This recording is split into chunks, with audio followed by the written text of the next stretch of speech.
Welcome everyone. My name is Sylvester Kaczmarek and I would like to talk about the possibility of building data centers in lunar caves. The core concept is that massive lava tubes on the moon could be used as potential shelters for data centers and electronics. So data centers are places where vast volumes of digital information are processed, stored and relayed. It's an energy-intensive industry in general, with a large carbon footprint and a rapid rate of short-term exponential growth. Their activity necessitates balancing the supply and demand of computing, cooling, and electrical power tools on a macroscopic basis. External variables such as end-user or operation influence the computational workload, while total runtime costs are affected through environmental conditions and fluctuating electricity pricing. Adoption of optimizing control techniques and co-design methodologies that address both the mechanical and control aspects simultaneously has the potential to unlock more sustainable designs in this context. Larger scale deployments in less favorable geographical locations are possible thanks to improvements in overall energetic efficiency. Other heat-intensive processes such as district networks, wood drying, greenhouses, and food processing may benefit from recovery systems that address large amounts of byproduct heat. Neil Armstrong made the principal ever human arriving on the moon in 1969, opening up new vistas of the human future and proposing the change of human natural surroundings and on extraterrestrial heavenly bodies. Since a few effective lunar arrivals have been cultivated to date, a base on the moon, which is the nearest and most identifiable heavenly body, would be a significant station for human space investigation. Geological highlights on the lunar surface ought to be looked into ahead of the development of the lunar base, and buckles on the lunar surface have been exceptionally compelling. Caverns have straightforward residence highlights as a characteristic sanctuary, and they were utilized as living spaces in ancient Earth at the point when extraterrestrial heavenly bodies are investigated and considered for settlements later on. Caverns could fill in as living spaces and stack rooms for the capacity of investigation hardware shipped from Earth. Despite the fact that building a base on the lunar surface would require extreme transportation expenses to move development materials like posts and roofs from Earth to the moon, assembling a base in the caverns is more proficient and financially savvy, requiring just inflatable constructions to seal the cavern. Most high energy inestimable beam particles could be protected at or under 6 meters underneath the Earth. As a result, caves can provide protection from cosmic rays and meteorite impacts from space. Caves are also well insulated in comparison to the lunar surface, which has large regular temperature fluctuations, and it's simple to regulate the temperature in the caves with adequate cave entrance shielding. From a morphological standpoint, the moon's surface is littered with craters caused through the impacts from other celestial bodies such as meteorites. Here you can see on this slide quite a few identified lunar caves, but let's talk about lunar caves in general, or lava tubes in general. Those can be found in basaltic volcanic terrains all over the world. A variety of processes can play a role in their formation. Things like surface crystallization and crusting over of liquid lava can occur as a result of radiation cooling. Then, since the mud below continues to flow, such relatively thin crusts often break apart and collapse. Strong yet hot pieces of this crust will raft down the lava channel, creating larger and larger aggregates until a solid roof emerges. Then radiative cooling occurs at the sides of such lava flows, resulting in solids crusting and accumulation, and eventually the formation of pronounced leaves, which increase channel melt flow. Additional aggregation from these leaves combined with lava splashing may result in the formation of solid roofs. So low viscosity magmas are often extremely hot. Thermal erosion, that is remelting of the tube's roof walls and floor can modify and expand the cross sections of lava tubes. The typical height and width of terrestrial lava tubes are a few meters. Cross-sectional measurements exceeding 10 meters are uncommon. On Earth, lava tubes can be 10 to 20 kilometers long, but most lava tubes are just 1 to 2 kilometers long. The number of underground lava conduits on Earth may have been underestimated in the past, and they are still relatively widespread around terrestrial shield volcanoes like those in Hawaii. Here we can see the mechanism of lava tube formation. So it starts with the lava flows bottom that has solidified. Then we can see exceptions to the core of lava are solidified. Next step is that as the lava flow slows, an empty space appears. And next, after the lava flows out, a lava tube is formed. Lunar basaltic volcanic conditions are characterized by high extrusion rates and extremely low viscosities, which are ideal for the creation of lava channels and tubes. On lunar basalt surfaces, open channels in the shape of sinus rills abound. Their widths and depths are usually in the hundreds of meters, and their lengths are usually in the tens of kilometers. As a result, they are much bigger than their terrestrial counterparts. During lunar basalt flow, there is more turbulence and thermal erosion. The extremely meandering existence of many lunar rills is not found in terrestrial analogs to the same degree. Reduced gravity and exceeding shallow flows gradients are possibly the best explanations for increased meandering. The true lava tubes, in contrast to the numerous open flow channels in the form of sinus rills, are seldom seen on the moon. They may be unusual geologic features. On the other side, since there are subsurface, they would not be visible in lunar surface imagery. So the only lava tubes visible from the surface of the moon are those with partly collapsed roofs, which you saw on one of the previous slides. As a result, the absolute frequency and global distribution of lunar lava tubes can only be estimated. It's possible that they are more popular than we can see right now.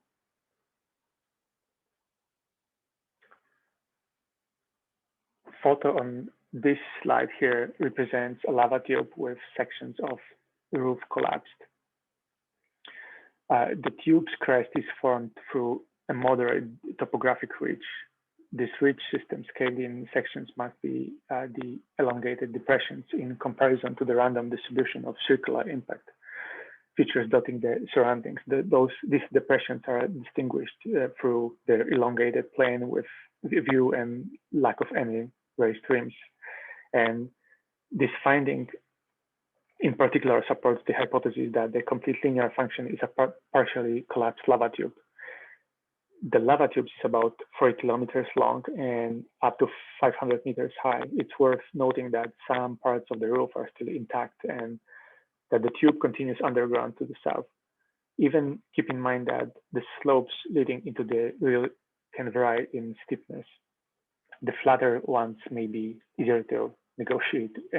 Uncollapsed parts of the tube, especially in the north, are on the order of a few hundred meters long. These lava tubes are large enough to accommodate modular habitats and a range of equipment and data centers.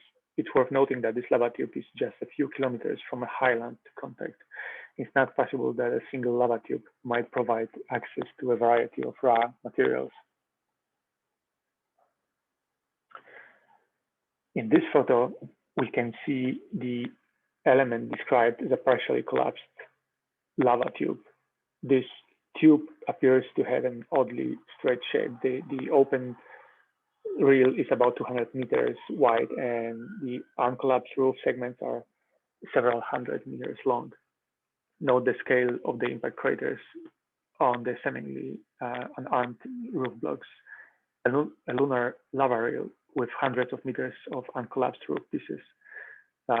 Mountains nearby have chemistry and mineralogy that differs significantly from the relatively flat basalt surfaces.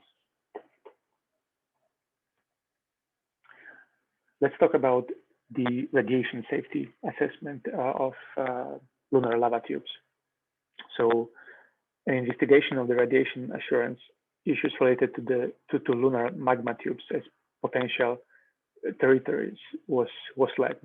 Lava tubes fabricate when a low consistency dynamic magma stream fosters a constant and a hard covering because of radiative cooling of its furthest part, which thickens and shapes a strong rooftop over a yet streaming lava stream.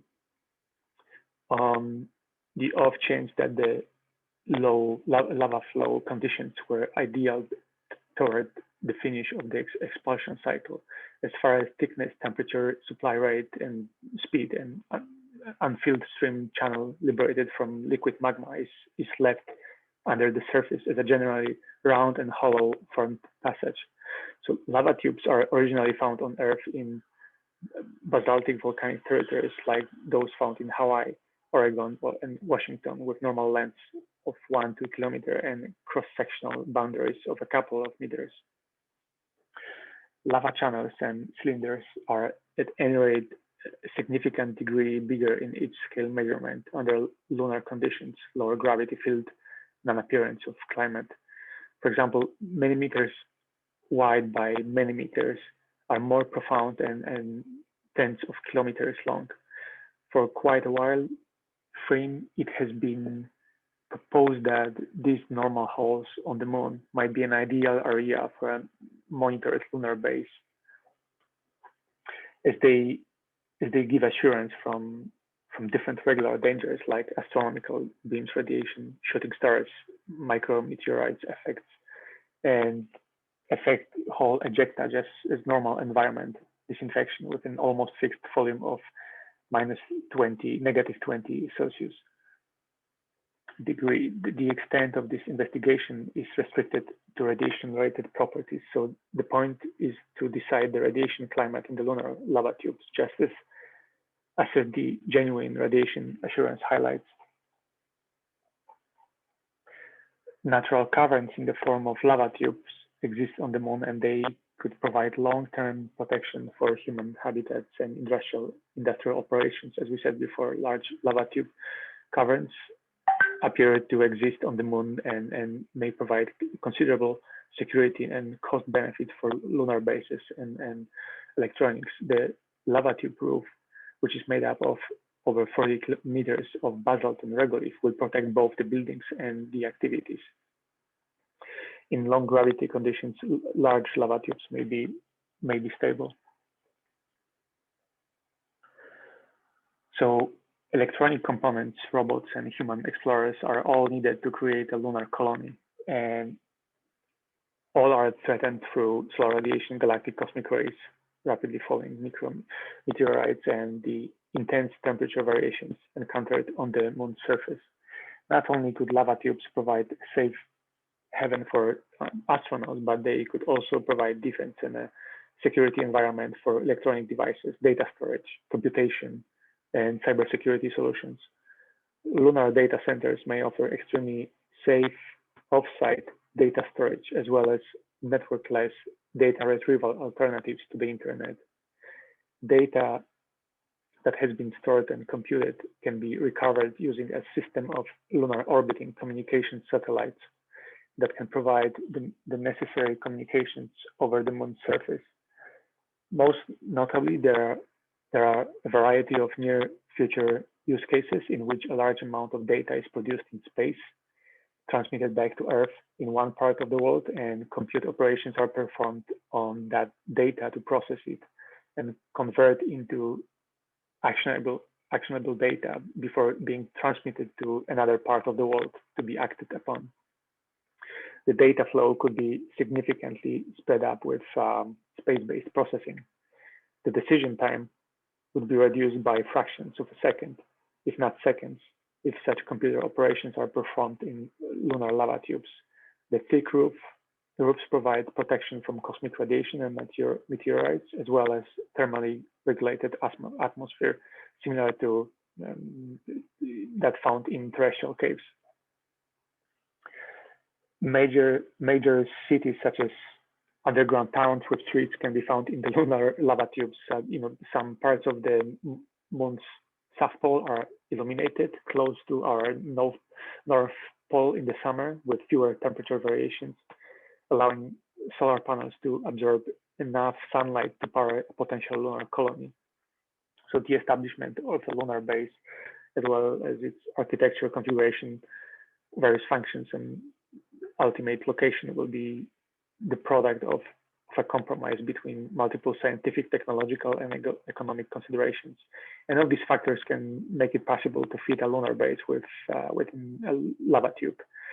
This contribution's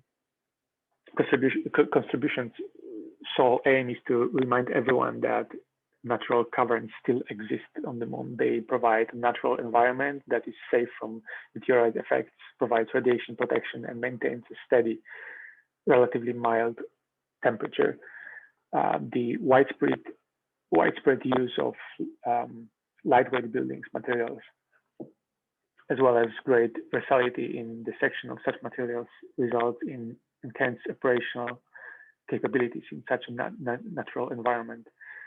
A qualitatively comparable environment would have to be constructed with considerable difficulty and expense if a lunar base were to be erected on the lunar surface.